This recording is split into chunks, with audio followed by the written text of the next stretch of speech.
제가 오늘 작품 김치찜 한 거. 잘했어요? 이렇게 하는 거 맞죠? 뭔 부어 푼다고요? 아, 된장을 푼다? 김치 짜던데? 아, 된장을 좀 넣어라. 아, 첫 작품이에요. 네. 마늘 없으면 고추 넣는 거 맞죠? 뭐 비슷하니까. 그죠? 그래서 오늘 맛있게 먹었어요. 저 혼자 이제 살아남는 법을 터득하고 있어요. 네, 살아남아야 되니까. 누가 우리 집 밥 좀 해줄 사람 없나? 월급도 많이 주는데.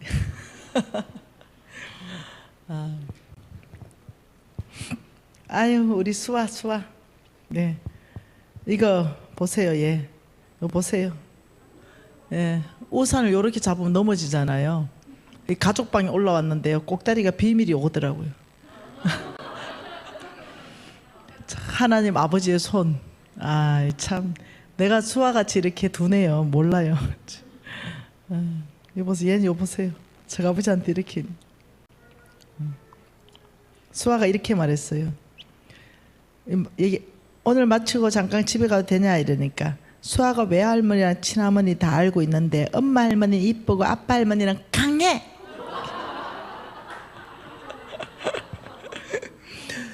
저 얘한테 부드럽게 했거든요. 네, 근데 얘가 이제 3살이거든요. 새돌이 이제 갓 지났어요. 근데 어떻게 하냐고요. 엄마의 할머니는 예뻐. 내가 수아야, 아빠의 할머니는 이러니까 강해. 나는 진짜 강한 것을 한 번도 보여준 적이 없는데, 네, 이 아이들이 아나 봐요. 네, 뭘 딱 하는데, 수아 정확하게 앉아라. 하나님 말씀 읽잖아. 뭐 이렇게 말한 것들. 수아 지금 기도할 때지. 뭐 이렇게 말한 것들이 이 아이한테는 강한 할머니의 이미지가 있는 것 같아요. 여러분 너무 행복하죠? 예. 모든 성공의 비밀은 성경 안에 다 있습니다. 성경 안에 다 있습니다. 성경 빼고 성공 그거 다 헛된 성공입니다. 성경에서는 마지막에는 파멸에 던져진다라고 얘기해요. 성경 안에서의 성공이 진정한 성공이에요. 자, 성공의 비밀 3가지가 있습니다. 첫째는 성령의 능력으로 성공합니다. 모든 것을 성령의 능력으로 할 줄 알아야 됩니다. 사업도 성령의 능력으로, 사역도 성령의 능력으로, 내가 말하는 것도 성령의 능력으로, 내가 이 말씀을 이해하는데도 성령의 능력으로. 네, 이게 첫 번째 성공의 비밀이고요. 두 번째 성공의 비밀은요, 말씀의 능력입니다. 말씀의 능력. 네, 이 말씀의 능력이 이게 얼마나 큰지 여러분들 알아들어야 됩니다. 예, 말씀은 그대로 되거든요. 세 번째는요, 공동체적 능력입니다. 예, 공동체는요, 영적 군대이거든요. 사람들이요, 성령의 능력, 말씀의 능력은 아는데 공동체의 능력을 굉장히 소홀하게 느끼는 사람들이 있습니다. 여러분이 영적 군대, 부대에서요, 여러분 전쟁할 때 홀로 딱 떨어져 있는 병사는요, 반드시 붙잡힙니다. 그래서 원수들의, 적들의 포로가 돼버리거든요. 이 공동체라는 것은 그리스도의 몸이에요. 그리고 머리 대신 그리스도의 그 모든 충만한 것, 풍성한 것, 능력이 우리하고 다 공유가 되는 거예요. 그래서 이 공동체적 능력이 뭔지를 알아야 돼요. 여러분이 사자들이 이렇게 딱 노리고 있다가 뭔가 이렇게 포획하려고 있다가 물 위에서 얼룩말이 하나 딱 떨어져 가지고 한 5m 떨어져 있잖아요. 반드시 물고 옵니다. 공동체에서 조금만 떨어지면 네, 반드시 적의 표적이 되기 때문에 항상 몰려다닙니다. 여러분, 교회 중심이 얼마나 큰 능력으로 오는지 여러분 아셔야 돼요. 교회 공동체를 귀하게 여길 줄 알아야 됩니다. 그리스도의 몸입니다. 그리스도의 머리지요. 네, 그리고 이 선교단체에 여러분 어떤 비전 공동체, 이게 얼마나 귀한지 알아야 됩니다. 제가 여기 주일날 왔잖아요. 주일날 우리 교회가 네, 부흥회를 했어요. 저 강화에 들어가서 부흥회 할 때 우리 부흥회 강사님이 누구셨냐면 그제 고영교회의 박정건 목사님이 네, 우리 부흥회 강사님이셨어요. 경남 지역 전체 초교파적으로 회장님이세요. 그 교인들 한 3, 4천 명 아마 출석하는 걸로 알고 있거든요. 근데 겸손하신 분이에요. 진짜 거제 교인교회 너무 좋은 교회거든요. 근데 그 목사님이 뭐 목회적으로도 성공하셨잖아요. 전 세계의 부흥 강사로 하나님이 쓰시는 분이에요. 제가 그 교회 집회할 때 그 목사님이 야, 네 고신이네. 우리도 고신 아이가 이러시더니 야, 네 거듭난 고신이다. 야, 네 나하고 오라버니 동생 하자. 아, 이래가지고 그냥 동생 돼버렸잖아요. 그래가지고 이제 그 목사님 소개를 내가 하는데 김미진 간사의 오라버니 박정건 목사님 이렇게 소개하라 했거든요. 근데 내가 그렇게 소개 안 했어요. 혼 대박 났어요. 그래가 내가 그래 소개하랬는데 그 소개를 왜 빼냐고 막 이래가지고. 근데 그 목사님이 추구장창 계속적으로 주장하는 메시지가 하나 있었어요. 우리 여기 지부장님도 같이 들으셨을 거예요. 뭐냐면 내가 정말 10대에 내가 20대에 내가 대학 다닐 때 내가 진짜 이 NCMN 같은 이런 선교단체에 이런 훈련을 받았다면 와, 내가 훨씬 더 하나님 폭넓게 더 써질 수 있었다. 내가 이걸 너무 늦게 알았다. 이러면서 이분은 3, 4천 명 담임 목사님이에요. 경남 지역 전체의 초교파적으로 회장님이세요. 전 세계의 집회를 다 하시는 분이에요. 홍성근 목사님보다는 좀 덜 유명합니다. 네, 전 세계 집회를 인도하는데 김미진보다도 좀 덜 유명하긴 해요. 네, 그런데 일반 목사님들 중에는요 그렇게 활발하게 쓰임받는 목사님 드물어요. 그러니 담임 목사로도 성공했고 하나님이 쓰시는 주의 종으로도 성공했고 성공하신 목사님이에요. 그런데 끊임없이 얘기했던 게 내가 왜 훈련을 안 받았던 거, 내가 그때 NCMN 같은 이런 선교단체 훈련을 받았으면 내가 훨씬 더 하나님께 폭넓게 더 쓰였고 훨씬 더 깊은 메시지가 나왔을 거라는 거예요. 그러면서 오늘 NCMN 최인절 리더십 학교 등록하는 날이었어요. 12시. 그래서 자기 등록해야 된다고 그 목사님 부부가 학생으로 등록해야 된다 했는데 1분 좀 넘어가 마감돼 버렸어요. 예, 그거 내가 대신 등록해 줬거든요. 왜냐면은 두 사람이니까.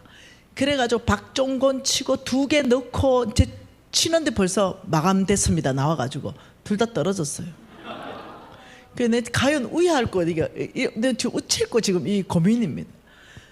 예, 여러분 그만큼 그분들이 하는 말씀이 하나같이 말하는 것이 참 훈련 받았더라면 정말 더 이 어떤 이 메시지 안에서 그냥 신학이 아니라 하나님 자체에 대해서 이런 왕의 제정 훈련, 이런 지도력 훈련, 말씀 훈련, 성령의 능력을 덧입는 훈련, 중보기도 영적 전쟁 할 수 있는 훈련, 영적 권위가 뭔지, 내가 권위 아래 있을 때, 권위 위에 있을 때 훈련, 하나님 음성 듣는 게 뭔지 훈련.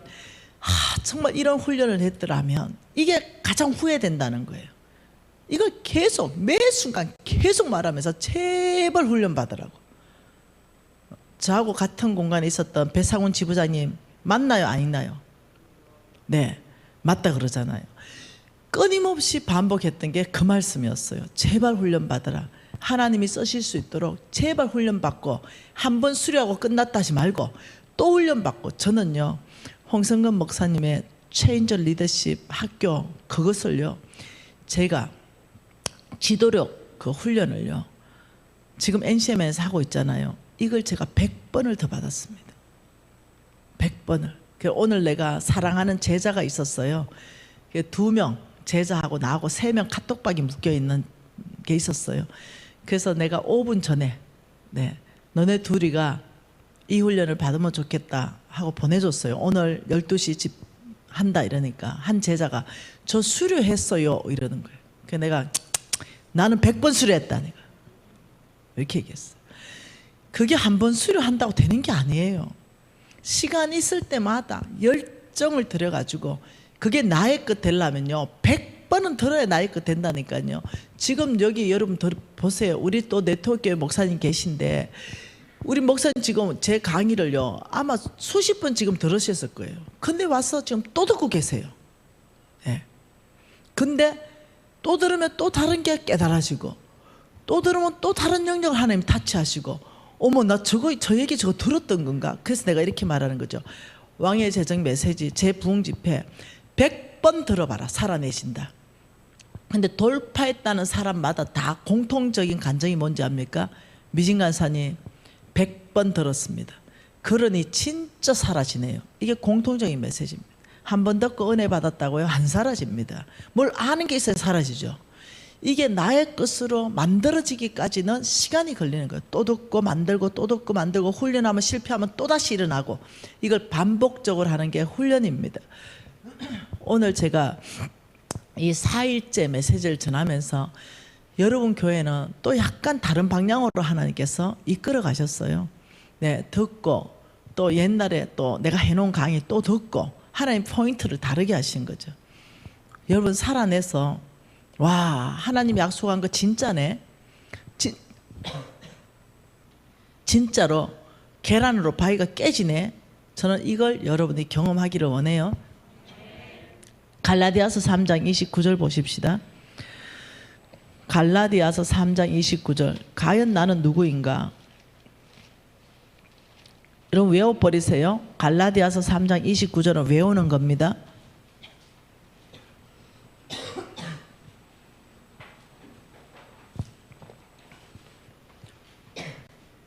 뭡니까? 너희가 그리스도의 것이면 아브라함의 자손이요 약속대로 유업을 이을 자니라. 여러분 그리스도의 것입니까? 그럼 아브라함의 씨입니다. 아브라함의 자손이요 이건 씨입니다. 아들이다 딸이다 이 얘기예요. 너희가 그리스도의 것이면 아브라함의 아들이고 딸이기 때문에 약속대로 유업을 이을 자.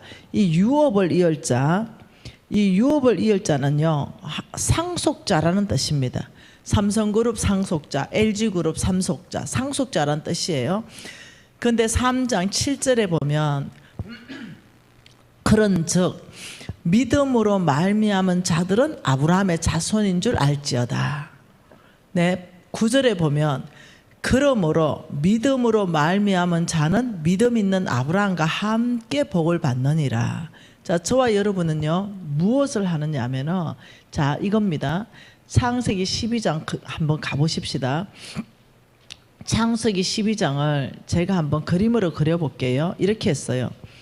자, 이거는 창세기 12장 그림은 두 가지로 나올 수 있어요. 이렇게 이렇게 왜 안 나오지? 예.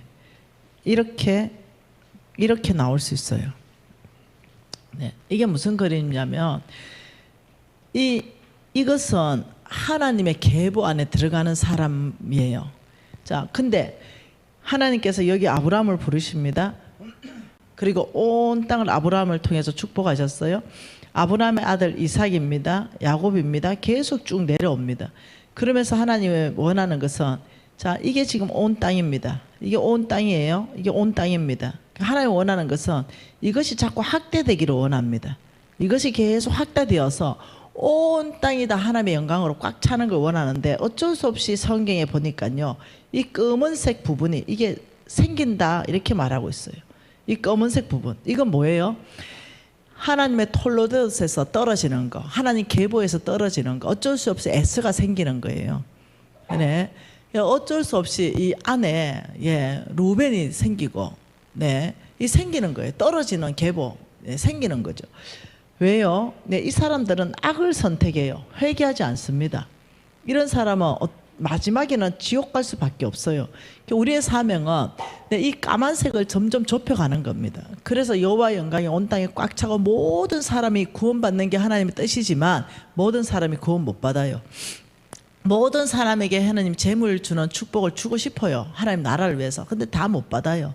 네, 하나님 마음에 맞아야 됩니다. 그러면서 이 창세기 12장 보면 이렇게 말하죠. 여호와께서 아브라함에게 이르시되 너는 너의 고향과 친척과 아버지의 집을 떠나 내가 내게 보여줄 땅으로 가라. 내가 너로 큰 민족을 이루고 내게 복을 주어 내 이름을 창대하게 하리니 너는 복이 될지라. 너를 축복하는 자에게는 내가 복을 내리고 너를 저주하는 자에게는 내가 저주하리니 땅의 모든 족속이 너로 말미암아 복을 얻을 것이라 하신지라. 어마어마한 일이에요. 이 말을 성경은 이렇게 말합니다. 여기에 하나님께서 아브라함을 불렀습니다. 나중에 아브라함이 됐죠. 네, 나중에 이렇게 이름 바뀌었습니다. 그러면서 뭐라고 했냐면 내가 너에게 복 줄 것이다. 너를 통해 온 땅, 여기가 복 받을 것이다. 너를 통해 뭐요? 온 땅, 온 천하가 복 받을 것이다. 그러면서 이 복은 뭐냐면 아브라함, 너가 온 천하에 온 땅에 복을 주기 위해서 네가 필요한 거 혹시 있나? 건강이 있으면 건강을 해주겠다. 지혜면 지혜, 능력이면 능력, 재물이면 재물, 네트워크면 네트워크, 사람이면 사람 다 주겠다. 그래서 놀랍죠. 네, 아브라함은요 놀라운 사람이에요. 조카 롯이 잡혀갔을 때요 318명 가지고요 북방 5개국 연합군을 치고 이겨버리는 어마어마한 대성을 거두는 이런 일들이 막 발생합니다. 아브라함 인생에 있어서 전쟁 나가면요 318대 북방 5개국가 네, 수십만 대군 다 치고 이겨버린다니까요. 집에 길리고 노비된 사람들 데리고 나갔어요. 그 롯을 잡아옵니다. 그러니 아브라함이 가는 곳곳마다 하나님을 의지할 때마다 승리하셨습니다. 하나님 승리하게 합니다. 왜요? 하나님의 작정이 뭐냐면 아브라함을 복주는 것입니다. 이 아브라함을 복줘서 하나님이 온 땅을 바로 축복하지 않고 하나님 온 땅을 축복하는 통로를 내가 아브라함을 복주고 아브라함을 통해서 온 땅을 축복하겠다. 이게 하나님의 결정이기 때문에 하나님에게 아브라함은요 비전입니다. 온 땅에 너무 놀랍죠. 이것을 창세기 22장 가보면은 이렇게 말합니다. 창세기 22장에 1절에 하나님이 아브라함을 뭐 하시려고요?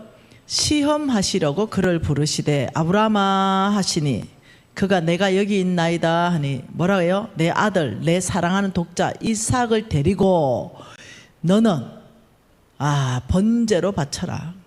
하나님이 마지막에 아브라함을 축복하기 전에 테스트 하십니다. 테스트, 시험. 여러분 꼭 기억해 놓으세요. 하나님께서 우리의 믿음을 반드시 테스트하신다. 돈을 선택하는가? 하나님의 비전을 선택하는가? 반드시 테스트하신다. 저는 수많은 교회 안에서 돈 따라간 사람 한두 명 본 게 아닙니다. 저는 수많은 목사님들이 돈 따라간 목사님들 한두 번 만난 게 아니에요. 저는 수많은 선교사들이 그 선교지에 선교 안 하고 실질적으로는 돈 따라서 하는 선교사 한두 번 만난 것도 아니에요. 여러분 수많은 장로들이요 저는 돈 따라가는 장로 한두 명 만난 게 아니죠. 근사, 성도들도 마찬가지예요. 수많은 예수쟁이라는 사람들이 돈이 주인이고 돈을 따라가고 비전 다 버리더라고요. 마지막에 비전 따라갈래, 마지막에 돈 따라갈래 하니까 비전 다 내려놓고 돈 따라가더라고요. 한두 명 만난 게 아닙니다. 교회 안에서 교회 밖에서 우리 단체 안에서. 이런 시점 안에서 하나님이 어떤 사건이든 네가 비전 따라갈래 돈 따라갈래 날 테스트한다. 이거 여러분 반드시 기억해 놓으셔야 됩니다. 내 인생에도 이 테스트는 항상 있었습니다. 그때마다 내가 하나님 말씀을 붙들기 위해서 아버지 이게 하나님의 뜻이고 말씀이라면 돈을 포기합니다. 제가 이 선택을 한두 번 한 게 아닙니다. 근데요 손해봤어요. 제가 첫날에 7천만 원 손해봤다 했습니다. 근데 제가 아는 게 있습니다. 그거 하나님이 저를 손해보게 하지 않을 겁니다. 왜요? 기꺼이 죄짓지 않기 위해서 하나님의 것을 선택했기 때문에 하나님 반드시 우리 회사 가운데 복 주실 겁니다. 그 7천만 원 회수하게 하실 겁니다. 내가 이제까지 경험한 하나님입니다. 하나님 말씀 따라갈래? 죄 따라갈래 할 때 이 말씀 따라가면 손해 나는 것 같아요. 근데 내가 과감하게 아버지 말씀 따라가면서 내 손해나는 거 감수하겠습니다 했을 때 한 번도 손해본 적이 없습니다. 나의 하나님은 그러신 분이십니다. 여러분, 돈을 과감하게 포기하십시오. 불편하기로 결정하십시오. 자족하기로 결정하면 비전을 붙잡습니다. 무리에서 떨어지지 않습니다. 교회 중심입니다. 항상 하나님 중심이에요. 여러분, 그렇게 살면은 여러분 안에 풍성한 것들이 풀어지는 걸 여러분 간증하는 날이 올 거예요. 하나님이 22장에 이렇게 시험하면서 하나님 기가 막힌 말씀하십니다. 22장 17장 뭐라 그럽니까? 내가 내게 큰 복을 주고 내 씨가 크게 번성하게 하리니 하늘의 별과 같고 바닷가의 모래 같게 하리니 내 씨가 그 대적의 성문을 취하리라. 뭐라고요? 대적의 성문을 취하는데 누가 취합니까? 와, 하나님이 이렇게 말했습니다. 아브라함, 내 씨 누구요? 아브라함의 씨요. 여기에는 아브라함의 씨입니다. 아브라함의 씨. 여러분, 미지는 아브라함의 씨입니다. 여러분도 아브라함의 씨죠. 여러분 이름 다 넣으면 되죠. 근데 여기는 대적의 성문이에요. 여기는 원수들이 지키고 있는 거죠. 여기 원수들이 지키고 있는데 이 안에 뭘 지키냐면 잃어버린 영혼들이 이 안에 있단 말이에요. 잃어버린 영혼들. 원수들이 대문을 꽉 지킨단 말이에요. 진화론, 네, 아니면 어떤 사상으로 포스트 모더니즘, 절대 진리는 없어. 이래가 성경까지 밀어버리죠. 야, 오늘 네가 원하면 남자로 살아, 이렇게 하는 세상이에요. 아니요, 성경만 절대 진리인데 그 진리를 없애버리려고 사상이라는 걸 만들었습니다. 포스트 모더니즘이라는 사상을 만들었어요. 여러분, 이렇게 해서 이 사람들을 닫아놓습니다. 잃어버린 영혼이라고 표현하죠. 근데 이렇게 말했어요. 내가 내 씨로 큰 복을 주고 내 씨가 크게 번성하여 하늘의 별과 같고 바다의 모래 같게 하리니 누가요? 내 씨가, 아브라함의 씨가 뭐 한다고요? 대적의 성문을 깨트릴 것이다. 아브라함의 씨는요, 대적의 성문을 깨트리는 사명이 있는 거예요. 아브라함의 씨가 가면은 이 대적의 성문이 깨지는 거예요. 그래서 어떻게 되냐? 이 사람들이 주님께 드려져요. 대적의 성문이 깨지기 때문에 다 풀려나 버립니다. 이게 대적의 성문을 깨트려 버리는 거예요. 아브라함의 씨로 말미암아 잃어버린 영혼이 주께로 돌아오게 되는 거, 이게 대적의 성문을 깨트리는 거죠. 그러면서 18절에 이렇게 말합니다. 또 내 씨로 말미암아 천하 만민이 복을 받으리니 이는 내가 나의 말을 준행하였다. 자, 이게 무슨 말인지 보세요. 자, 이 중간에 뭐가 있냐? 예, 이거 참 샌드위치로 하나님이 기가 막히게 말했습니다. 이 17절에 하나님은 아브라함의 씨에게 두 가지 일을 말씀하셨어요. 첫 번째 일이 뭡니까? 내 씨가 대적의 성문을 깨트릴 것이다. 대적의 성문을 내 씨가 깨트린다. 두 번째, 천하 만민이 네 씨 때문에 복 받는다. 그러면 천하 만민이 아브라함의 씨로 인해 복 받으려면 누구부터 복 받아야 됩니까? 아브라함의 씨부터 복 받아야 됩니다. 나부터 복 받아야 내가 4,200만 명 먹이죠. 하나님은 천하 만민을 복 주기 위해서 아브라함의 씨부터 복을 주는데 그 복이 뭐나? 아브라함의 씨는 대적의 성문을 깨트려버리는, 이게 저와 여러분의 사명인 줄 믿습니다. 아브라함의 씨의 사명은 다른 거 없습니다. 돈 버는 사명 아니에요. 그 돈을 통해서 대적의 성문을 깨트려버리는 거예요. 그 돈을 통해 가서 천하 만민이 복받게 하는 게 이게 아브라함의 씨입니다. 그래서 우리 NCMN에 우리 간사들하고 여기 가잖아요. 우리가 엄청 착한 일 많이 했잖아요. 네, 병원에 수술도 시켜주고, 네, 소도 분양해주고, 가난한 사람들 이 보세요. 예, 정연호 소 이래가지고, 네, 이 보세요. 이 소 한 마리씩 해가지고 다 이렇게 분양해주고, 이 아줌마 보세요. 얼마나 기뻐하는지. 이런 일을 하는 걸 옆에서 보더니 이 친구 무슬림입니다. 강성 무슬림이에요. 이걸 옆에서 다 보더니 너가 진짜라는 거. 너가 진짜. 예수가 진짜네. 나 세례 좀 받자. 이래고 우리 세례 줬어요.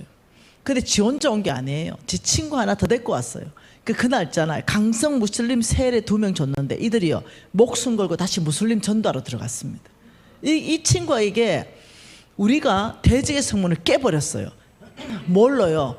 우리의 착한 행실, 이걸 다 보더니 야, 너가 진짜네. 무슬림 가짜라는 거 그날 구원이 임해버리더라고요. 이게 뭐냐면은 아브라함 씨를 통해서 하나님이 하시고 싶은 것이 뭐냐면 대적의 성문을 깨트린다. 이게 아브라함의 시. 저와 여러분을 통해서 하나님이 이거 하고 싶어요. 대적의 성문을 깨트려 버리는 거. 우리의 재물은 이런 데 흘러가는 것입니다. 두 번째, 천하 만민이 복받게 되는 거. 여러분을 통해서 4,200만 명 더 먹일 수 있어요. 하나님이 행하시면 하십니다. 네. 그런데 뭐라고 말씀하시냐면 이렇게 말합니다. 근데 있잖아, 17절은 16절이 있어야 돼. 그래야 17절이 있고 18절이 있어야 17절이 있어. 이렇게 말하는 거죠. 그 16절 같이 읽어볼까요? 이르시되 여호와께서 이러시기를 내가 나를 가리켜 맹세하노니 내가 이같이 행하여 내 아들 내 독자라도 아끼지 아니하였은즉. 이건 뭐예요? 하나님 말씀에 순종했다. 네가 순종을 했다. 독자 바치라니까 진짜 네가 바치지 않았네. 너는 정말 하나님을 더 사랑하네. 너는 우상 숭배하지 않네.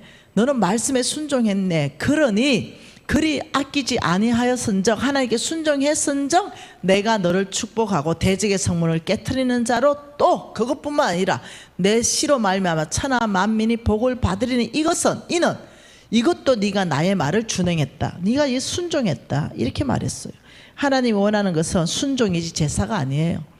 예, 하나님 원하는 건 네가 내 말에 순종하는가. 이걸 하나님 가장 기뻐하시는 거죠. 그런 네가 순종했기 때문에 내가 너를 대적의 성문을 깨트릴 수 있도록 복 주고 능력 줄 것이다. 네가 내 말에 순종했기 때문에 너를 통해 천하 만민은 복 받을 것이다. 앞뒤로 순종을 샌드위치로 넣어서 말씀하시는 거예요. 그러니 우리 인생에서 가장 중요한 것은요, 순종입니다. 결과가 아닙니다. 하나님께서 말씀에, 홍성근 목사님이 어느 날 그런 말씀을 들었대요. 아들아, 내가 너를 향한 나의 뜻이, 너는 병상에서 너 죽을 때까지 누워있는 것이 나의 뜻이라면 아들아 너 어떡할래? 이걸 한번 질문한 적이 있었대요. 우리 홍 목사님 기가 막히더래요. 그 질문에서 참 대답하기 쉽지 않았대요. 근데 그때 대답했대요. 아버지의 뜻이라면 병상에서 제가 평생을 누워있다 하더라도 아멘입니다. 그리 하겠습니다. 이랬다는 거예요. 우리 홍성근 목사님은 1살 때 소아마비 걸렸거든요. 다리를 저십니다.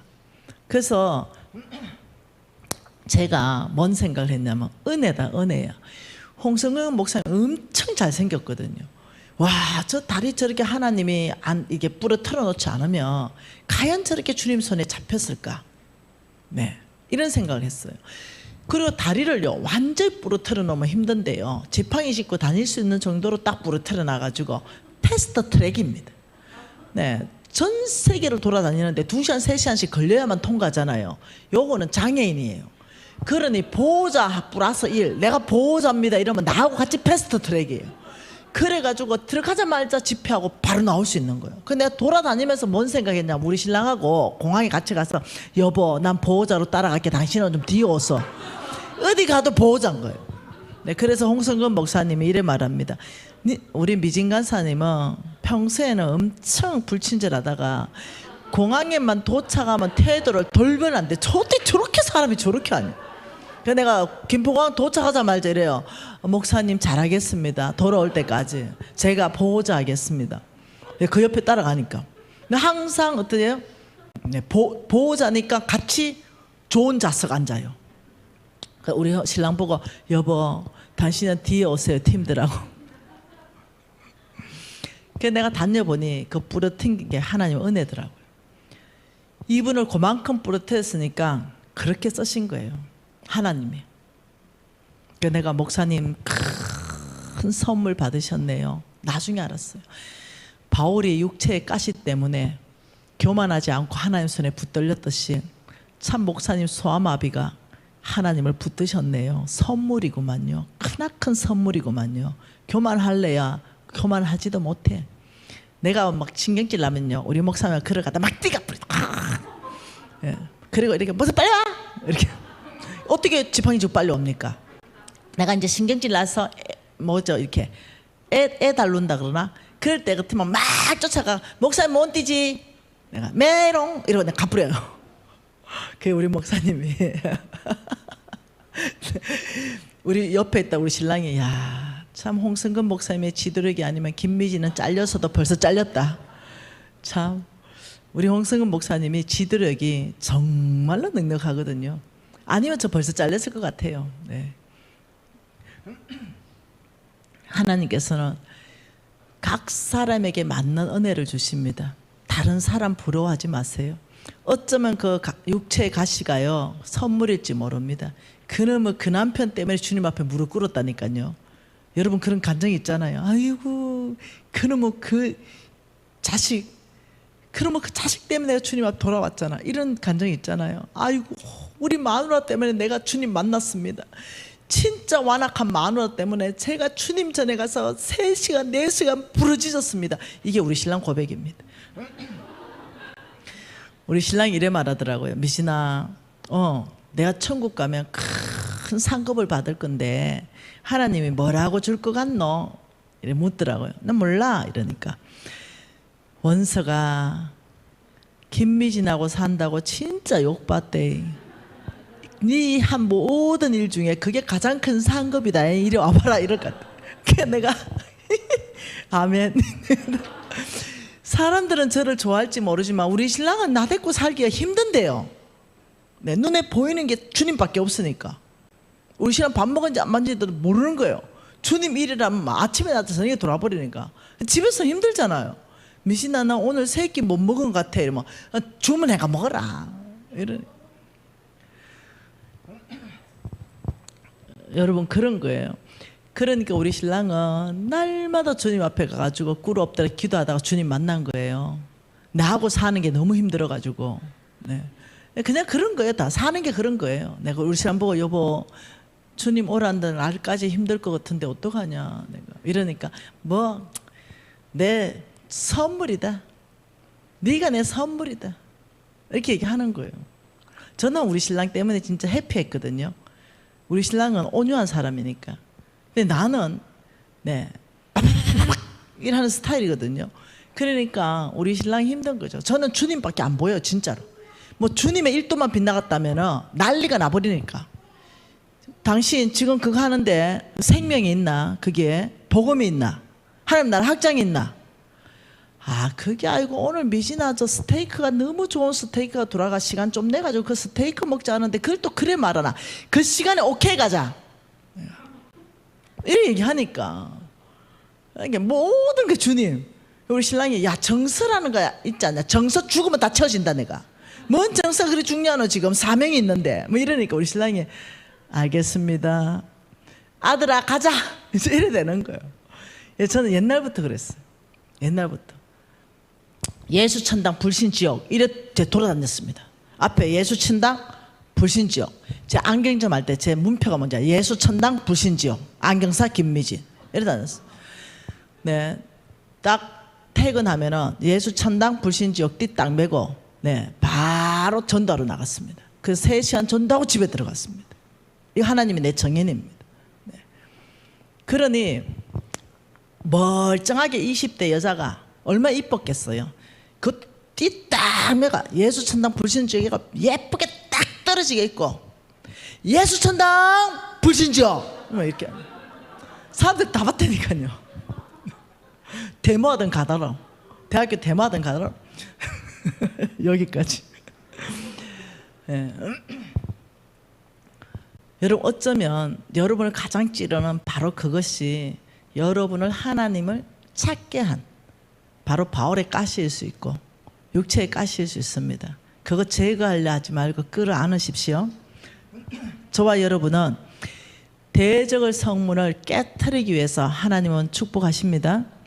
천하 만민을 복주기 위해서 축복합니다. 내 하나 잘 먹고 잘 살기 위해서 축복하지 않습니다. 여러분이 축복받았다 이러면 하늘은행은 3군데가 하늘은행입니다. 첫 번째 가난한 자에 대해서 제가 얘기했잖아, 그죠? 자, 2번째는 하늘은행이 어딘가. 여러분 이거 성경적 기반을 못 봐서 미안해요. 그냥 그런 줄 아시는 거예요. 성경에 있는 줄 아시는 거예요. 있습니다. 네. 성빈입니다. 성빈은 누구냐면 하나님의 일꾼들입니다. 여기에 여러분들이 재물을 주는 것은 하늘은행 입금입니다. 예를 들면 여러분 원로 목사님 하늘은행 통장입니다. 네. 자, 세 번째는요, 프로젝트입니다. 프로젝트. 여러분의 많이 다니는 교회가 교회 건축한다면 이때가 하늘은행 통장입니다. 하나님 나라를 확장하기 위해서 여러분 NCM의 고성 비전센터, 뭐 서울 비전센터, 이것도 프로젝트 아닙니까? 하나님 하라에 사는 거. 네. 여러분 돈 있다면 이런 데 하는 거예요. 돈 있다면 가난한 자한테 주고 하나님의 일꾼한테 주고 이런 하나님 나라 프로젝트에 주면은 하늘은행이다. 안 없어진다. 이 성경적 기반이요. 성경에 다 있는데 네, 제가 다른 교회에서 많이 한 게 있기 때문에 오늘은 못 하는 거예요. 이 세 군데 주는 거예요. 여러분이 원하는데 막 주지 말고 여러분 기도하세요. 여러분이 좋아하는 막 그 사람들 막 주지 말고 하나님께서 이해할 수 없는데도 그 사람 주라면 그 사람 주세요. 도대체 하나님이 이해할 수 없는 아무도 모르는 선교사 그 사람 주라네. 그냥 주세요. 네. 저는 가장 안전한 데가 어디라고 생각하는지 압니까?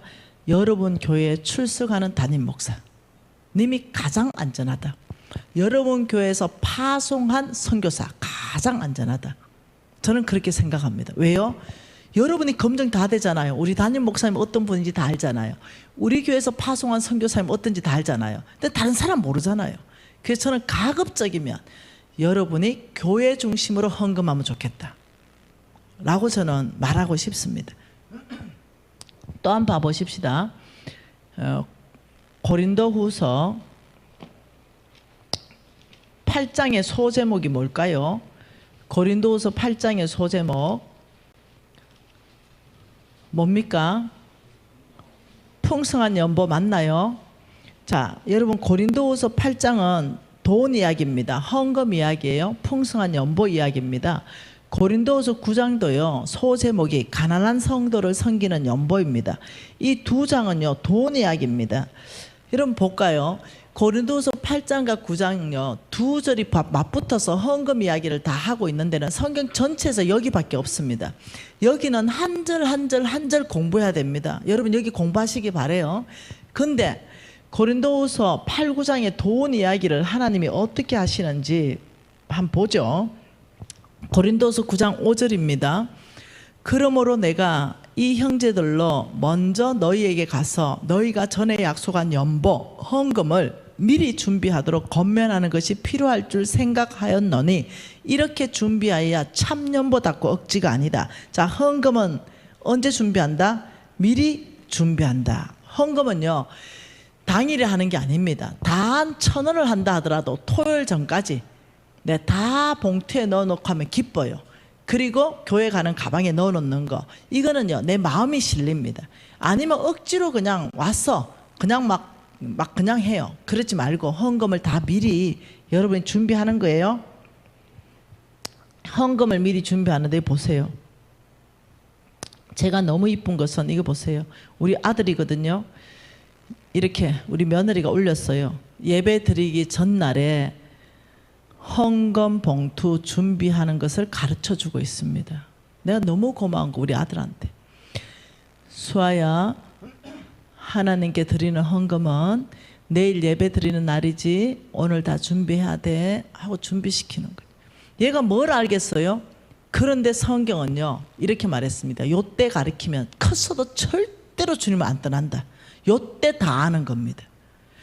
그래서 얘는요 이렇게 배웠기 때문에 돈만 생기면 다 갖다 넣어봅니다. 이렇게 한 분이 헌금 너무 좋아합니다. 볼래요? 이거 보세요. 요때부터 헌금하는 거 가르치더니 네 보세요. 돈만 생기면 다 갖다 넣어봅니다. 보세요. 네 너무 이쁘죠. 헌금은 미리 준비하는 겁니다. 이제부터 미리 준비합니다. 1,000원을 해도 미리 준비하는 거예요. 100원을 하더라도 미리 준비하는 겁니다. 돈의 액수를 말하는 게 아니에요. 마음을 얘기하는 겁니다. 네. 두 번째, 이렇게 미리 준비한 헌금을 주님은 참헌금이다 이랬어요. 여러분 참헌금이면 또 반대 헌금도 있겠지요. 가짜 헌금도 있겠죠. 네, 그걸 뭐라 그래요? 주님께 드리지 않은 헌금을 말하죠. 그걸 성경에서는 니는 사람들에게 이미 칭찬을 네가 다 받았다. 내가 더 줄 게 없다. 성경 이렇게 말하죠. 그게 뭐겠어요? 막 건축한다. 그러면 내 형편껏 최선을 다하면 돼요. 그게 10만 원이면 10만 원 하면 되죠. 그게 1억이면 1억 하면 되잖아요. 내 형편에 최선을 다하면 되잖아요. 소 드릴 사람 소 드리고, 새끼 비둘기 드릴 사람 비둘기 드리고, 예, 고운 가루 에바 2.2리터 드릴 사람은 그래 드리면 되잖아요. 형편대로 최선을 다하는 거잖아요. 그런데 이런 사람, 아이고 내가 장로인데 건사인데 안수집사인데 내 체면에 있지. 교회 건축한다는데 내 체면에 있지. 그래도 뭐 한 1,000만 원 해야 되겠다. 이거 하나님께 드린 게 아니고 내 체면 유지하는 거예요. 이걸 가지고 하니까 뭐라 그래요? 니는 이 땅에서 이미 칭찬 다 받았다. 내가 줄 게 없다. 여러분 아니요. 헌금은 내 체면 유지하면서 하는 거 아니에요. 체면 유지가 아니라 하나님을 사모함으로, 그게 1,000원이라도 하나님을 사모함으로 헌금의 자세를 바꾸는 겁니다. 내 체면 유지하는 헌금은요, 그거 배가 되지 않습니다. 그 열매 나지 않습니다. 그러니 지금부터 모든 헌금에 1,000원을 하더라도 하나님 사랑합니다. 이 돈이 쓰이는 곳에 하나님 기뻐하는 일 일어나게 하십시오. 확장되게 하십시오. 이게 중요하다는 거죠. 마음의 동기가. 6절에 이렇게 한 참 헌금은 6절에 이것이 뭐예요? 네, 그렇게 준비한 마음을 들인 참 헌금, 미리 준비한 헌금. 이것은 곧 적게 거두면 적게 심는 자는 적게 거두고 많이 심는 자는 많이 거둔다. 참 놀랍죠? 6절은 농사법을 가지고 헌금을 설명하고 계세요. 이게 참 기가 막힌 비밀입니다. 헌금을 농사법으로 설명하고 있다. 우리는 헌금하면 돈이 없어졌다 생각하는 거예요. 근데 아니, 네 마음을 다한 바로 그 헌금, 미리 준비하고 마음이 있는 그 헌금은 적게 심는 자 적게 거두고 많이 심는 자 많이 거둔다. 이래. 이 헌금을 뭐라고 말하냐면 씨다. 이렇게 말했어요. 뭐라고요? 심고 거두는 씨다. 참 기가 막힌 말씀하셨어요. 그러면서 7절에 각각 그 마음에 정한 대로 할 것이요 인색함이나 억지로 하지 말지니 하나님은 절겨내는 자를 사랑한다. 이러면서 또 헌금에 대해서 인색하게 하지 말고 기쁨으로 해라. 이렇게 말했어요. 헌금하면서 손 떨지 마라 그러더라고요. 헌금하면서 손 떨지 마라. 활짝 웃으면서 해라. 왜요? 심고 거두는 배가의 헌금이 있다. 이 말이에요. 그러면서 8절에 하나님이 능히 모든 은혜를 너희에게 넘치게 하시나니 이는 너희로 모든 일에 항상 모든 것이 넉넉하여 모든 착한 일을 넘치게 하려 하심이라. 모든 착한 일이 뭘까 보니 9절에 그가 헛헛 가난한 자들에게 주었으니 그의 의가 영원토록 있느니라 한가 같으니라. 아, 모든 착한 일은 가난한 자를 섬기는 거구나, 주는 거구나 알 수 있죠. 그럼 8절은 무슨 말이냐면 하나님이 능히 모든 재물의 은혜를 너희에게 넘치게 하시는 이유는 너희로 모든 일에 모든 재물이 넉넉하여 모든 가난한 자들에게 주는 착한 일에 넘치게 하려 하십니다. 그러니 하나님이 다 주겠다는 거예요. 하나님이 재물을 넉넉하게 줘서 너희들이 가난한 자들에게 넉넉하게 줄 수 있도록 해줄 것이다. 이 말이에요. 그러니 8절은요. 이 농사의 원칙 플러스 헌금의 원칙을 설명하고 있고요. 9절도요. 헌금의 원칙과 농사의 원칙을 설명하고 있어요. 10절 같이 읽을까요? 심는 자에게는 씨와 먹을 양식을 주시는 이가 너의 심을 것을 주사 풍성하게 하시고 너의 의의 열매를 다하게 하신다. 10절은요. 헌금의 농사에 대해서 말하고 있어요. 11절은요. 너희가 모든 일에 넉넉하여 너그럽게 연보하면 그들이 우리로 말미암아 하나님께 감사한다. 헌금 얘기하고 있어요. 칠판 봐보죠. 분명히 고린도후서 8장과 9장은 돈 이야기, 헌금 이야기를 하는데 하나님은 놀라운 방법으로 우리를 설득하고 있는 게 뭐냐? 어떤 헌금은 씨가 되어서 농사법이 적용된다. 적게 심으면 적게 거두고 많이 심으면 많이 거둔다. 어떤 헌금은 농사법이 이래 적용된다. 헌금과 농사를 계속 교차하면서 설명하는 게 아버지가 지금 야 너의 헌금 중에는 가난한 자한테 준 거 없어진 거 없지 그지? 가난한 자를 불쌍히 여기면 여호와께 구워드리니 이거 안 없어지지 그지? 이거 농사법이 뭐예요? 이런 헌금 농사법이다. 지금 이 설명하고 있는 거예요. 자, 여러분 옥수수가 있잖아요. 옥수수가 있었어요. 네. 이 옥수수가 이렇게 두 개가 열렸어요. 여러분 옥수수가 두 개 열리면 이 옥수수 한 개가 한 개 옥수수가요, 알맹이가 500알이 있어요. 옥수수 큰 거 내가 직접 따가지고 세어봤어요. 500알이에요. 그럼 옥수수 한 개는 먹어버리면 끝나는데 가난한 사람한테 줬으면 농사법이라 했죠. 자, 어떤 게 똑같냐면은 바싹 말려서 씨옥수수를 해가지고 500알을 하나씩 심어 놓잖아요. 그러면 최소한 옥수수 한 알에다가 2개씩 나와요. 500알 곱하기 2개는 1000개의 옥수수를 수확하는 게 농사법이에요. 옥수수 그냥 한 개 안 먹었는데 인내하고 기다리고 농사 지으면요, 옥수수가 1000개로 바꾸는 거, 이게 농사법이거든요. 근데 하나님이 놀랍게도 어떤 참원금은 이렇게 농사 짓는, 적게 심으면 적게 거두고 많이 심으면 많이 거둔다. 옥수수 한 개 심는 거하고 10개 심는 거하고 다르잖아요. 이런 씨가 되는 헌금이 있다. 이 얘기를 지금 가르쳐 주거든요. 이 농사법으로 가르쳐 줘요. 그래서 하나님의 나라는 배가, 하나님께 드리는 거는 배가 하여서 너의 선행을 갚아준다. 이렇게 말하는 거예요. 여러분 이거 진짜 농담이 아니고요. 진짜 ACMN하고 오케이 운동 한번 해보세요. 정말 하나님이 어떻게 갚아주는가 마음을 들여서 한번 해보세요. 진짜로 우리 엄마는요, 여기 목숨을 걸었는데 내를 하늘은행 통장으로 삼아줬다니까요. 얼마 전에 전화 왔더라고요. 야야, 어디에 수건이 필요하단다. 300개만 보내라 이러더라고요. 그래서 아무 말도 안 했어. 어차피 내가 싸워서 못 이기니까. 그래서 우리 간사 중에 이성희 간사 알지요? 이성희 간사한테 전화가, 우리 엄마가 수건 300개 하란다. 그 좀 맞춰봐라. 내 돈 줄게. 이래서 300개 다 맞췄거든요. 또 전화 왔어. 내가 돈 줄게. 100개 더 해보내라. 돈, 내 더 얘기하고 싶지 않아가. 성희야 400개다. 그래서 돈 또 다 줬어요 내가. 우리 어머니 말만 하면 청 나와요. 내가 말만 하면 청 나와요. 우리 어머니 평생 가난하게, 지금도 가난하게 사십니다. 거의 우리 집에 못 가요. 발 디딜 틈이 없어가지고. 네. 거의 거지 집안하고 똑같습니다. 그런데 내가 집 사줬어요. 깨끗한 거. 안 살아요. 네. 오다 가다 사람 섬겨야 된다. 안 삽니다.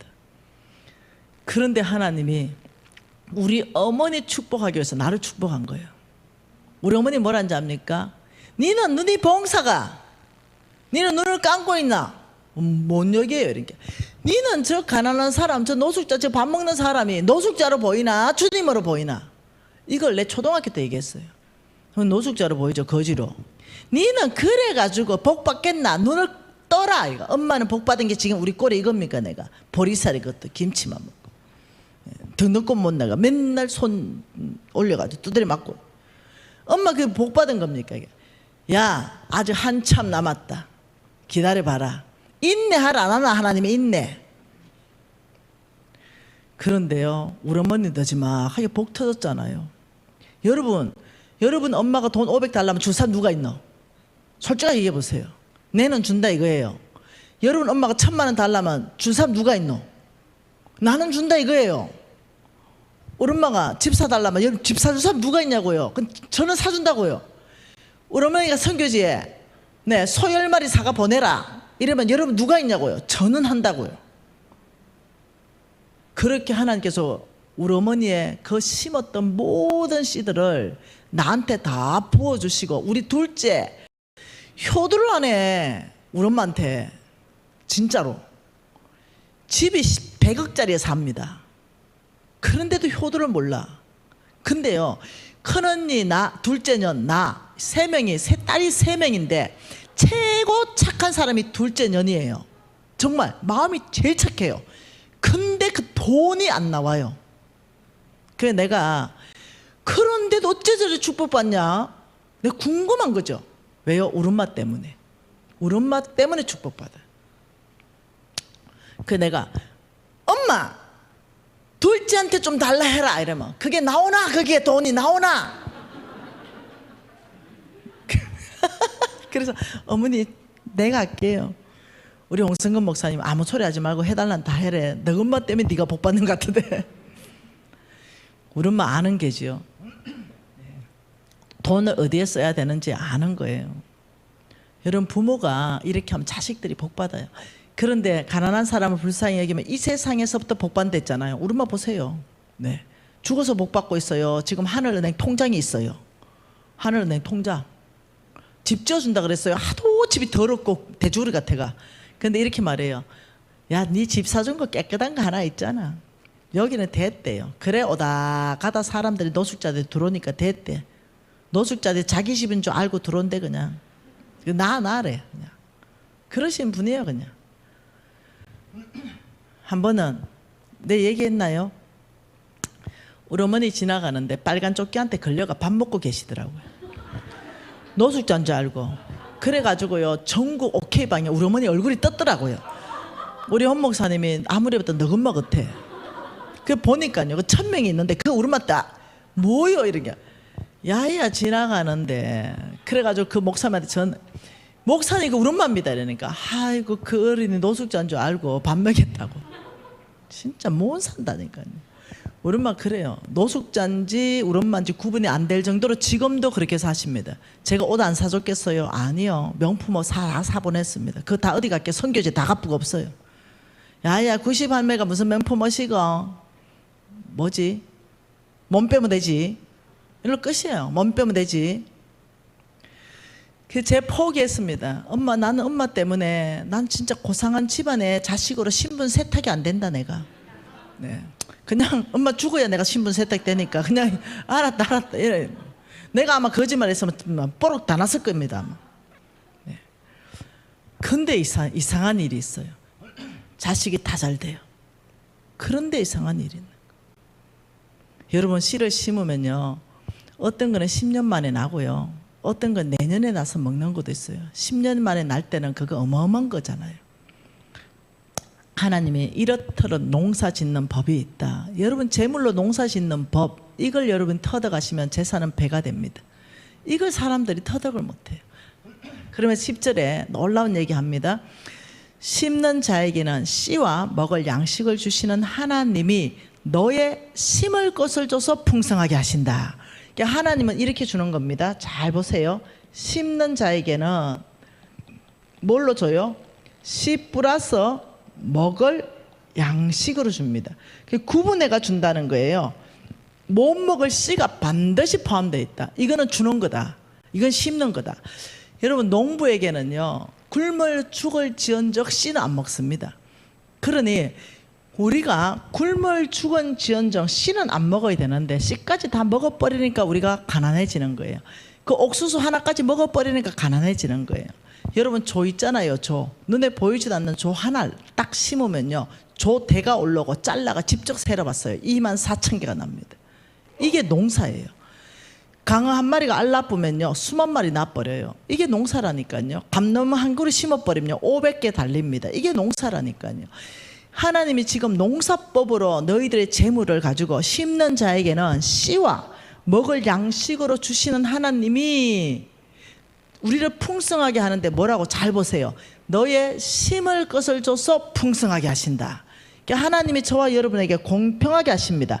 너의 심을 것을 줘서 너를 풍성하게 하신다. 이 말은요 하나님 이겁니다. 해바라기 씨를 한 말을 주고 싶으면요 세바라기 씨 10개만 줍니다. 근데 손에 그 10개가 얼마 됩니까? 그거 탁 털어 먹어버리면 그 사람 가난해집니다. 왜요? 심을 것을 줘서 풍성하게 하시기 때문에. 그런데 어떤 사람은 털어 먹어버리고 어떤 사람은 하나님의 원칙을 아는 거예요. 심을 것을 줘서 날 풍성하게 한다. 배고프지만 안 털어 먹어요. 그러면 해바라기 씨 10개를 심어요. 그러면 해바라기 씨 하나에서 해바라기 대가 올라오고 큰 해바라기가 열리고 털어버리면 한 대가 나와요. 한 알에서 한 대, 10개 심었으니까 10대 한 마리 나옵니다.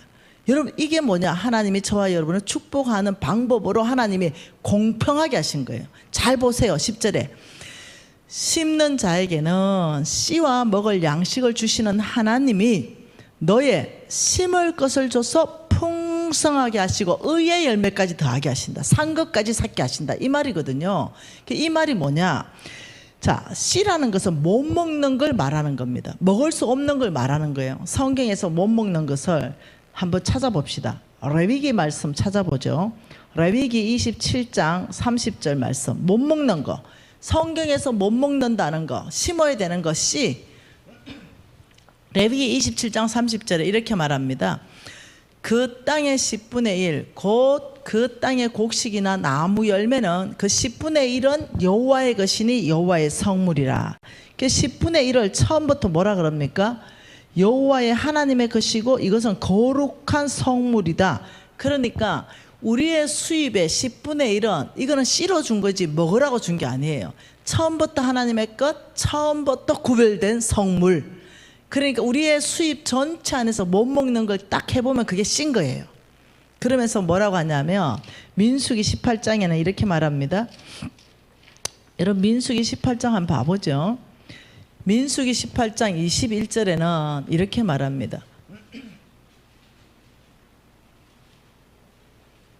내가 이스라엘의 11조를 레위 자손에게 기업으로 다 주어서 그들이 하는 일, 곧 해막에서 하는 일을 갚는다. 하나님은 10%를 누구한테 줬다고요? 레위. 하나님의 일을 하는 하나님의 일꾼에게 줬어. 이거 사용 용도가 뭐라고요? 해막. 지금으로 말하면 성전. 성전에서 하는 모든 일을 쓰게 했다 이 말입니다.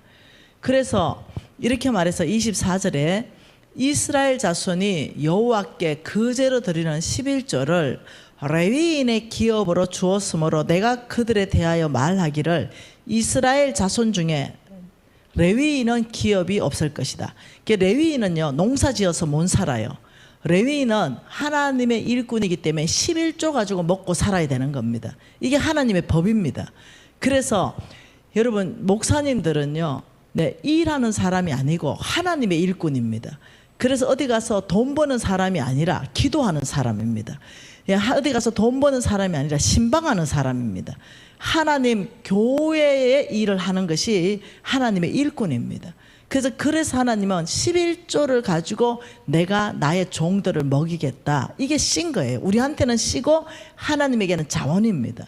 그런데 하나님이 신명기에 놀랍게 말씀하십니다. 민수기 26장에 신명기 먼저 봐보십시다. 신명기에 하나님께서 이렇게 말합니다. 14절입니다. 14장입니다. 신명기 14장에 이렇게 말해요. 너는 마땅히 매년 토지소산에 11조를 내어라. 그게 매년 토지소산이기 때문에요. 우리는 요즘은 매달입니다. 매달 11조 해라 이 말하고 똑같아요. 그런데 이상한 말씀을 또 하십니다. 27절, 28절 쭉 읽어봅시다. 내 성읍에 거주하는 레위인은 너희 중에 분깃이나 기업이 없는 자이니 또한 저버리지 말지니라. 매 3년 끝에 그의 소산물의 11조를 다 내어서 내 성읍에 저축하여 너희 중에 분깃이나 기업이 없는 레위인과 너희 성 중에 거류하는 객과 고아와 과부들이 와서 먹고 배부르게 하라. 그리하면 내 하나님 여호와께서 내 손으로 하는 범사에 복을 준다. 이상한 말 했죠. 두 번째는 첫 번째 11조를 언제 하라고 말했냐면은 이 11조는 매년 하는 거다. 매년. 요즘은 매월 우리가 월급 받죠. 그런데 두 번째 11조는 놀랍죠. 3년에 한 번 하는 11조다. 이렇게 말했어요. 3년에 한 번 하다 보니까 이것을 매월로 한번 바꿔보니까 3.3%가 되는 거예요. 이거는 3년에 한 번 하는 11조다. 이렇게 말했어요. 이 3년에 한 번은 하는 11조는 이것은 어디에 쓰냐면은 하나님의 일꾼에게 주라. 그리고 가난한 사람들에게 주라. 그러면 또 여기는 하나님이 범사에 복 주겠다. 이렇게 말한 거예요. 11조는 두 개가 있습니다.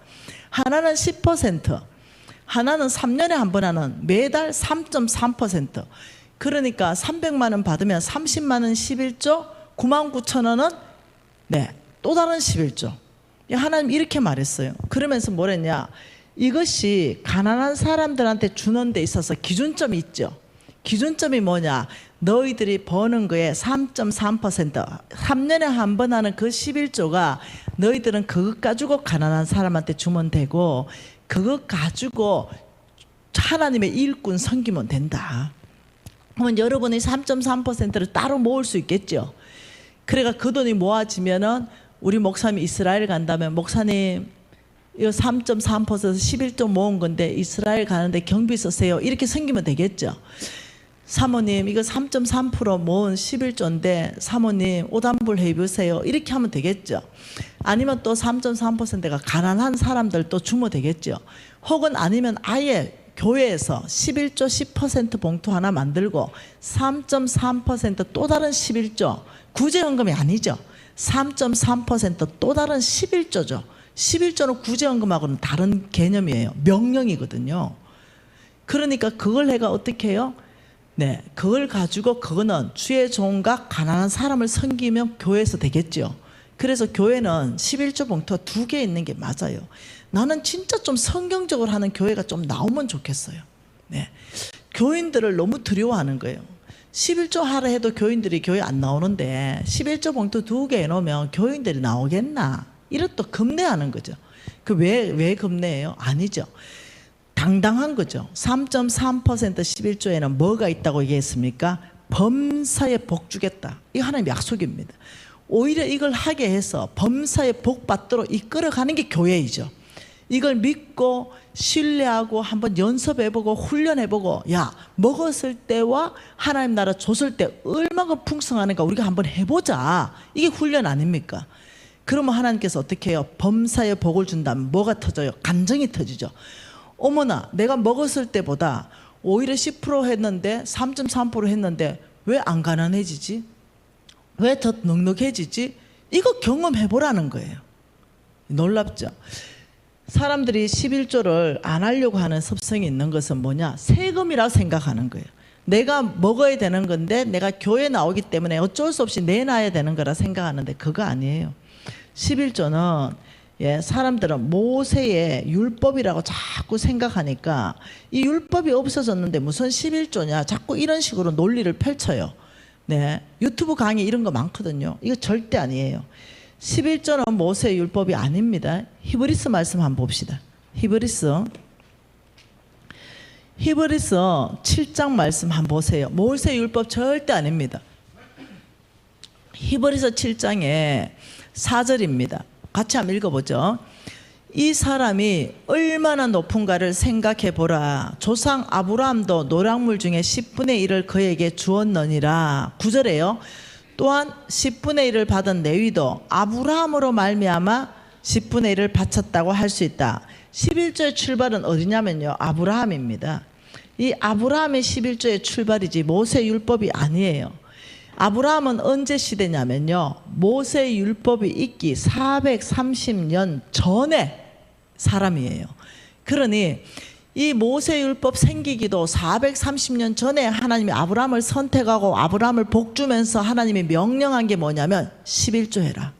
이게 너 복 주는 거다. 11조는 씨다. 그래서 누가 11조 했다고 나오냐면 이삭이 11조 했다. 그리고 야곱이 11조 했다. 이게 계속적으로 흘러나오는 거예요. 여러분 11조는 어떤 여러분이 어떤 세금같이 생각하는 것이 아니라 씨네 하늘은행 저축이네 하나님의 힘을 씨를 줬네 여기서부터 내가 복 받겠구나 이 생각이 있다면 11조 할 때 기쁘겠죠. 저는요 11조를 많이 떼먹었던 사람입니다. 힘들 때는 안 하고 이래 했거든요. 왜냐면 뭐 빚도 있고 막 머리털 뽑히고 근데 점점 더 어렵대요. 나중에 이제 다시 할 때는 온전하게 한번 구분해 봤습니다. 그래서 제가 여러분한테 자신 있게 권하는 것은 말라기 말씀입니다. 11조를 가지고 하나님께서 나를 테스트하라 이렇게 말했기 때문에 말라기 3장에 이렇게 말합니다. 3장 말라기 3장 7절에 만군의 여호와가 이르노라 너희 조상들의 날로부터 너희가 나의 규례를 떠나 지키지 아니하였다. 그런즉 내게로 돌아오라. 그리하면 나도 너희에게 돌아가리라 하였더니 너희가 이러기를 우리가 어떻게 하여야 돌아갑니까? 묻는다. 왜요? 교회 나왔기 때문에. 이 사람들은 11조만 안 했거든요. 그 하나님이 너희들이 네가 나한테 돌아와야 그 다음에 내가 너한테 돌아가겠다. 순서가 이거라는 거예요. 그러면서 8절에 어떻게 돌아갑니까? 물으니까 사람이 어찌 하나님의 것을 도둑질하겠느냐. 그러나 너희가 나의 것을 도둑질을 하고도 말하기를 우리가 어떻게 주의 것을 도둑질을 하였나이까 하는도다. 이는 곧 11조와 봉헌물이다. 여러분 11조와 근위가 똑같은 건 또 다른 11조를 말하는 거예요. 그 11조와 봉헌물 10% 3.3%를 말하는 거예요. 그래서 하나님께서 이렇게 말합니다. 너희가 나의 것을 도둑질을 했는데 그래서 결과가 9절이다. 너희 곧 온 나라가 나의 것을 도둑질하였으므로 너희가 저주 가난하게 산다. 기근을 맞이했다. 이렇게 말하는 거예요. 여러분 11조를 계속 먹으면요 가난해집니다. 결과는 기근이 옵니다. 이유가 뭐냐면은 주인이 바뀌었기 때문에 그 사람은 더 이상 하나님이 주인이 아니라 돈에 의해서 돈을 따라서 돈이 목적인 사람이 돼버렸기 때문에 믿음으로 사는 것이 아니라 돈이 더 중요하기 때문에 하나님의 말씀 따라 사는 것이 아니라 내 형편의 아이 학원 보내는 게 더 중요하기 때문에 그래서 돈을 선택하기 때문에 이 사람 믿음으로 살기 어려워요. 그렇기 때문에 11조는 굉장히 중요한 하나님 축복이라는 걸 깊이 넣어놔야 돼요. 그러면서 어떤 사람은 그러더라고요. 하나님 오는데 예수님 시대에 무슨 11조냐 이런 말 하는데 여러분 말라기 다시 올 거니까 표시해 놓고 마태복음 23장 23절에 가봅시다. 마태복음 23장 23절에 우리 예수님이 11조 하라고 말합니다. 이거 누가복음에도 있습니다. 자, 마태복음 23장 23절에 예수님이 직접 11조 하라고 했어요. 화 있을진적 외식하는, 외식이 뭐예요? 위선자들아 이 말입니다. 외식하는 서기관과 바리새인들이여 너희가 박하와 해안가 근처에 11조는 드리되, 박하와 해안가 근처는 뭐냐면요 아주 작은 곡식을 말합니다. 여기 11조는 드리는데 율법에 더 중한 바 정의와 공율과 믿음은 버렸다. 그러나 이것도 행하고, 이것이 뭐예요? 11조도 행하고 저것도 버리지 마라. 저것은 뭐예요? 정의와 공율과 믿음이란 말이에요. 우리 예수님께서 사복음서에서 너희들은 11조도 해야 되고 정의와 믿음과 공율도 버리지 말아야 되는데 이 바리새인들은 위선자다 이렇게 말하는, 11조는 하는데 믿음으로 안 산다 이래야. 그래서 예수님께서 아니 그거 잘못됐어. 우리 예수님은 11조를 폐한 적이 없습니다. 성경 전체 안에서 11조는 C입니다. 나를 축복할 수 있는 마지막 마지노선이에요. 그래서 10%와 3.3%를 여러분이 구분하시기를 바라요. 그리고 하나님을 테스트하세요. 자, 말라기 다시 가서 3장 10절에 이렇게 말합니다. 만군의 여호와가 이르노라 너희의 온전한 11조를 창고에 들여서 나의 집에 양식이 있게 하고 그것으로 나를 시험하라. 하나님이 분명히 11조를 시험하라 그랬어요. 이때의 시험이 실험입니다. 과학적 실험. 온전한 11조로 하나님을 시험하라. 첫째, 하늘문을 열고 복을 쌓을 곳이 없도록 붙는 거, 복 받는지 안 받는지 시험해라. 그 복은 무엇이냐? 11절에 만군의 여호와가 이르노라 내가 너희를 위하여 온전한 11조 하는 사람을 위하여 첫 번째 복입니다. 메뚜기 때 이거 금지해 주겠다. 여러분 이게 11조의 복입니다. 여러분 이거 한번 보죠. 이게 내 재산이거든요. 근데 이거 돈 벌었어요. 근데 안 남아나는 사람이 있습니다. 돈은 벌었는데 모이지 않는 사람들 있다니까요. 이거는 뭐냐? 내 인생에 메뚜기 때 와서 그래요. 내 인생에 메뚜기 때가 오면 돈은 버는데 모이지 않습니다. 제가 이런 일이 많았습니다. 금을 하나 샀거든요. 금바 1억짜리 넘는 거. 근데 그거 있잖아요. 떼먹고 가버리더라고요. 내 인생에 메뚜기 때 오면은요, 암만 돈 벌어도 안 남습니다. 돈 벌면은 돈이 날아가 뿝니다. 예, 우환이 생깁니다. 뭐 물려줘야 됩니다. 합의금 내야 돼요. 하나님이 이렇게 말하는 거죠. 네가 온전한 11조를 했다면 내가 네 인생에서 메뚜기 떼를 금지해 주겠다. 이 말은요, 못 쳐들어온다는 거죠. 욥기 1장 1절에 이렇게 말했습니다. 욥을 하나님이 자랑하면서 막 하니까 사탄이 이래 말합니다. 아이고 하나님, 까닭없이 욥이 하나님이 경외합니까? 욥의 모든 재산에 하나님이 울타리를 둘러서 쳐줬습니다. 이렇게 말해요. 이게 뭐냐? 재산을 보호해줬다 이 말이에요. 온전한 11조 하면 이 일이 일어납니다. 울타리, 우리 재산이 쌓이기 시작합니다. 이걸 시험해봐라 이렇게 말씀했어요. 두 번째 축복은요, 너의 밭에 포도나무 열매가 기한 전에 떨어지지 않게 하겠다. 두 번째 축복은 포도 열매가 안 떨어집니다. 언제 안 떨어져요? 따기 전에, 기한 전에 안 떨어집니다. 여러분 월요일부터 태풍 올라오죠. 거의 매미급이 올라옵니다. 여러분 태풍이 올라왔어요. 그런 포도 농사 지었어요. 내가 나가보니까 다 떨어져 보고 아무것도 딸 게 없어요. 기한 전에 다 떨어져서 태풍 때문에. 근데 내가 온전한 11조하면요, 우리 하나님이 포도 꼭지 들고 있다 이 말이에요. 우리 밭만 안 떨어졌어요. 왜? 네가 온전한 11조를 했기 때문에 포도나무가 열매가 네가 기한 전에 따기 전에 절대 안 떨어진다. 이 말은 무슨 말이냐면 네 필요에 내가 반드시 응답하겠다. 네 필요에 절대적으로 결핍은 없을 것이다. 까마귀를 보내서라도 응답할 것이다.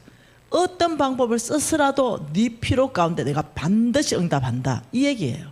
이 두 가지가 11조 하는 사람의 복인데 얼마나 큰지 결과가 12절인데요.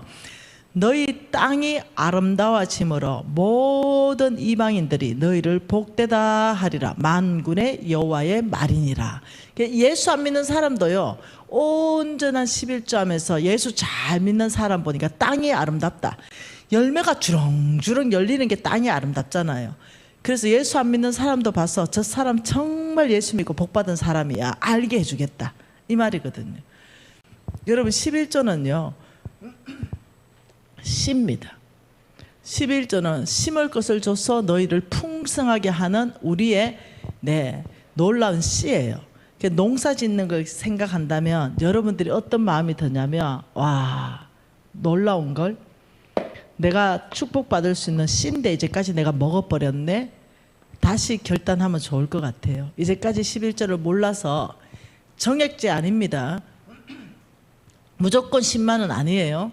무조건 20만 원 아니에요. 내가 번 거에서 온전한 10%의 11조입니다. 그리고 3.3%죠. 이걸 가지고 하나님 말씀에 복이 오는지 안 오는지 여러분이 이거 테스트부터 먼저 하세요. 그러면 하나님이 명확하게 복 준다 했기 때문에 저는 반드시 이 일은 일어난다고 확신하고 있습니다. 왜냐하면 저도 경험했고요. 수많은 나의 제자들이 이것부터 회복시키거든요. 우리 NCMN 재정학교 오면요, 뭐부터 시키냐? 온전한 11조 회복부터 먼저 시킵니다. 그래야 그 다음으로 갈 수 있기 때문에. 여러분 교회에 돌아가셔가지고 여러분이 먼저 온전한 11조, 이제까지 떼먹은 거 있다 못 하겠어요. 회개하고 돌이키고 오늘부터 온전한 11조로 여러분이 축복받기 위해서 하나님이 제정하신 하나님의 법이에요. 누가 뭐라 하더라도 믿지 마세요. 예, 그렇지 못한 것들이 있습니다. 교회 안에 11조를 없애서 교회를 문 닫게 하려는 그런 음모들이 있습니다. 아니요, 교회는 문 닫을 수 없죠. 여러분이 만일 아무도 11조 안 한다면 교회는 경매로 넘어갈 수 있겠죠. 그런 업무를 펼치는 신학 박사들, 그런 업무를 펼치는 목사님들이 있습니다. 11조 하지 마라 이라는 목사님들요, 성경적이지 않습니다. 하나님 나라에 대적하고 있는 겁니다. 그거 거절하십시오. 그래서 여러분은 교회 중심의 메시지를 듣고 교회 중심으로 신앙생활 하는 것이 가장 건강하고 아름다운 신앙생활 할 수 있습니다. 오늘 이 밤에 잠깐 기도하는데 회개하고 싶어요. 11조 안 한 거에 대해서 오늘 이 밤에 회개하고 오늘부터 심는 씨로서 여러분이 한번 살아보기 바래요. 테스트 한번 해보십시다. 통성으로 기도하시겠습니다. 하나님 아버지, 네, 11조 회개합니다. 아버지, 우리 가운데 아버지 주께서 11조에 대한 그 놀라운 계시가 있게 하셔서 하나님 나라 안에서 아버지 큰 하나님의 약속의 복을 누릴 수 있도록 은혜를 베풀어 주십시오. 오늘 이 밤에 회개하는 모든 회개를 받으시고 아버지 우리를 용서하시고 탕감하셔서